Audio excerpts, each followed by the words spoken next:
Fala pessoal, tudo jóia? Dando continuidade ao vídeo anterior, lembrando que eu não sou dono da verdade, mestre de ninguém, que eu sempre repito, né? Só dando continuidade para fechar o assunto aqui, dentro do que é possível esclarecer, sobre a questão de mediunidade e olho espiritual. Então, no vídeo anterior eu comentei um pouquinho mais sobre a questão energética do olho, das dimensões, das lentezinhas, né? De forma resumida, um tubo como equivalente, lógico, né? A um tubo de lentes, e você, a partir do desenvolvimento, vai aprendendo a acessar essas lentes para aprender a desdobrar a visão mais clara da percepção das coisas. Não tem a ver com ser bom ou ruim, não tem a ver com nada disso. Aí tem a ver com desenvolvimento, acúmulo de energia, descristalizar as coisas que precisa, abrir espaço e canais para que realize. Então, se isso não acontecer usando o corpo físico, vai acontecer depois de morto. Então, pode ficar tranquilo que ver espírito todo mundo vê. Toda pessoa encarnada é um espírito dentro do corpo humano. Então, espírito todo mundo vê constantemente. A diferença é que algumas pessoas têm mais facilidade para ver o que está além da matéria. Tem pessoas que enxergam até sinal de Wi-Fi. Já viram isso? Que legal? Pessoas que têm, legal pra gente que não tem, né? Para algumas pessoas que eu já vi relatos, já vi na internet, tem pessoas que enxergam sinais de rádio, sinal de Wi-Fi e não gostam muito do que vem, porque é aquela constante, de acordo com eles, ondas de cores e coisas. Enfim, são faculdades que o cérebro pode chegar a desenvolver na parte também para a gente enxergar. É a mesma coisa de enxergar infravermelho, raio gama. Usando o aparelho certo você consegue. Usando certas técnicas você também consegue perceber outros planos, em que a ciência em breve com certeza aí, vai achar recursos e meios mais materiais para se conectar com dimensões diferentes, como a gente já viu, comprovado pela ciência, aí, que eles compreendem que já existem 11 dimensões diferentes, e isso vai muito além disso. Essa brincadeira está só começando no sentido físico, né? Mas pensando nos tratados antigos, ensinamentos espiritualistas, a mediunidade em relação ao mundo espiritual, para completar o assunto, o termo mediunidade aqui no Brasil, pelo menos, né, da que a gente vê mais comumente aí no dia a dia, é o pessoal que trabalha em centro espírita, no espiritismo, na Umbanda, no Candomblé. São pessoas que são entendidas como se somente incorporasse espíritos. Isso não tem a ver com mediunidade somente assim, tá? Então eu sei que cada um tem a sua definição e tem o termo mais técnico de médium, não vou ficar falando sobre isso aqui, que não é relevante. Mas mediunidade, independente da pessoa ser consciente, inconsciente, semiconsciente ou não, são faculdades que a partir do corpo físico ela desdobra. Então pode ser desde uma incorporação, lembrando que espírito não entra dentro do corpo, ele acopla pelo campo energético, então ele encosta, se conecta a partir dos chakras, dos vórtices, dos canais do corpo, do campo magnético, ele se conecta a partir de uma faculdade e usa, em conjunto, né, com a pessoa, o corpo, para fazer alguma coisa, trabalhar a energia do espírito na Terra. Algumas pessoas conseguem subir dentro de alquimia, de prática interna, sobem a energia e esses canais vão abrindo, então não tem tanta necessidade de uma outra entidade, de uma dimensão ou de um plano diferente, fazer isso pela pessoa, você consegue trabalhar mais em parceria. O que isso tem a ver com o olho espiritual? Nada no sentido direto, mas indireto tem, porque como as nossas glândulas estão conectadas também aos chakras, aquela coisa toda, assim como todo o nosso corpo, a contraparte sutil do nosso corpo astral, o corpo astral é um corpo intermediário. É como se fosse um corpo de desejo ainda, vamos dizer assim, né? Existe uma forma atrelada a ele, que o pessoal entende como ectoplasma, aquela coisa toda, desde um astral mais denso, que o pessoal chama de umbral ou infernos, por tradição oriental, até um astral sutil, um astral de não forma, um plano mental, em que ali é muito sutil a vibração e a forma começa a deixar de existir para atravessar a barreira, né, a placenta aí, entre o plano astral e o plano mental. Assim como a gente atravessa uma certa placenta quando a gente desdobra do corpo físico para o astral, independente da dimensão do astral que a pessoa vá, tem uma correspondência aí da vibratoriedade. A mediunidade, quando você está trabalhando com entidades, a questão do olho espiritual, muitas vezes essas entidades, por uma necessidade de recursos e uma necessidade da pessoa que está trabalhando, do médium, vai começar a trabalhar também o olho espiritual. Qual que é o problema? Muita gente força isso, né? E vai trabalhar como médium simplesmente para ver ou escutar espírito.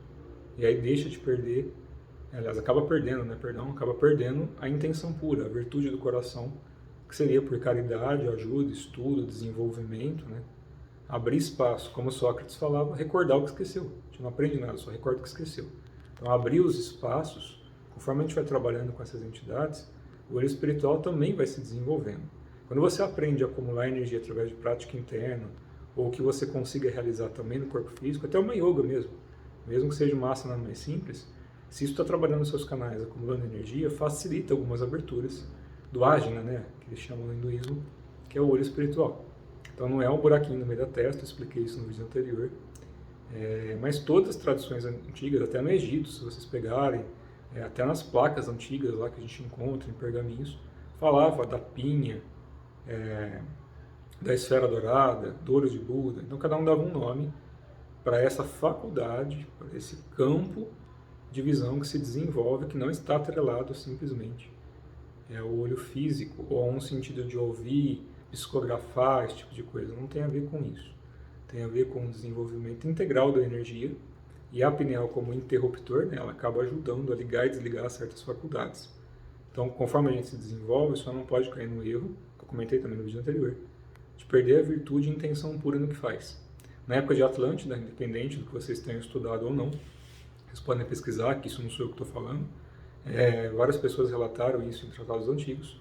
Nas eras mais pesadas, né, as eras de densidade, de maldade, de ignorância, quando se findou e afundou o continente inteiro, eles tentaram usar essas faculdades, desenvolveram muita coisa, abriam visão, conseguiam ter contato com devas, com espíritos de outros locais. Isso é fácil de entender para quem está estudando e praticando alguma coisa.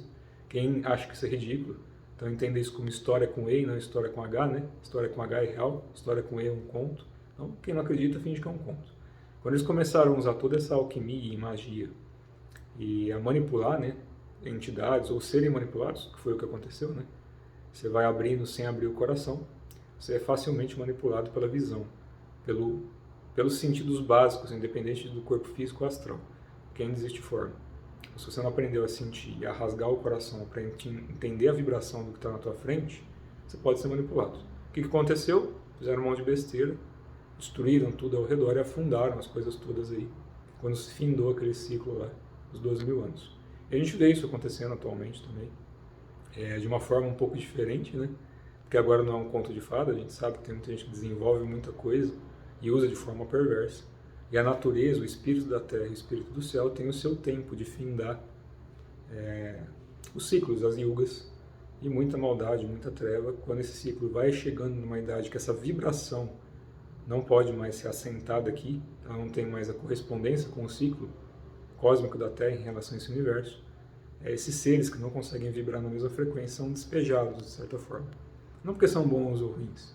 Bons e ruins depende da nossa experiência de vida e do que a gente entende como é bom ou ruim.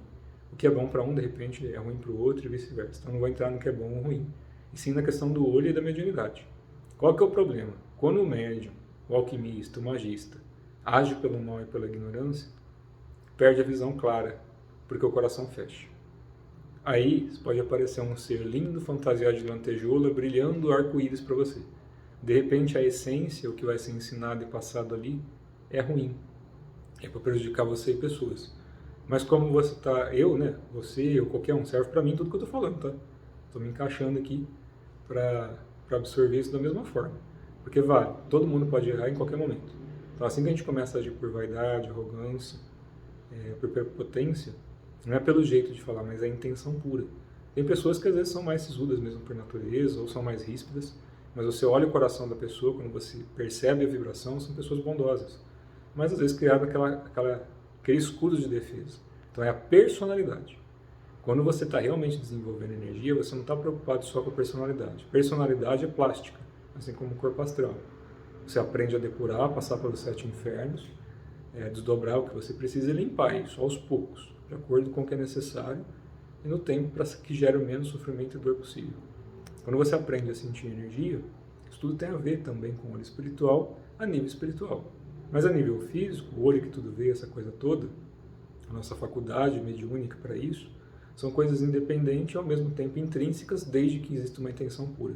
Aí o céu e a terra ajudam, os espíritos ajudam, e a gente tem uma cobertura, uma guarda, para que a gente não fique vulnerável para a maldade.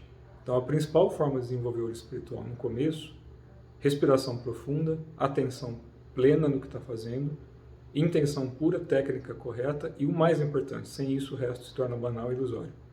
Tem que ter amor no que faz. Tem que agir de uma forma em que vá gerar virtude, algo benéfico para o universo, para você e para todos os seres. Do contrário, é fantasia e gera destruição, como a gente sempre vê. Certo? Um abraço, tudo de bom.